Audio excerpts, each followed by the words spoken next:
ఓం నమో వెంకటేశాయ. మనందరం ఏ విధంగా అయితే సుప్రభాత దర్శనం చేసుకోవాలి అని ఉవ్విళ్ళూరుతూ ఉంటామో, అదేవిధంగా బ్రహ్మాది దేవతలు, ఋషులు, సత్పురుషులు వీళ్ళందరూ కూడా సుప్రభాత సమయంలో ఏ విధంగా వేచి చూస్తున్నారో ఈ 27వ శ్లోకంలో చూద్దాం.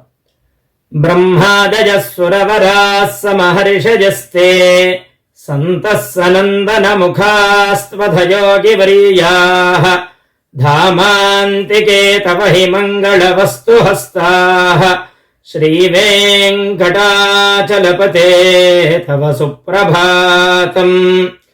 బ్రహ్మ మొదలగు దేవతలు, అదేవిధంగా సప్త ఋషులు, అలాగే సనందనాది సత్పురుషులు, యోగి పుంగవులు వీళ్ళందరూ కూడా మంగళకరమైన వస్తువులు అంటే స్వామివారి యొక్క పూజా సంభారాలన్నీ కూడా వాళ్ళ హస్తాలతో పట్టుకుని స్వామివారి యొక్క ద్వారం దగ్గర వేచి చూస్తున్నారట. ఓ వెంకటాచలపతి, నీకు సుప్రభాతమగుగాక, స్వస్తి.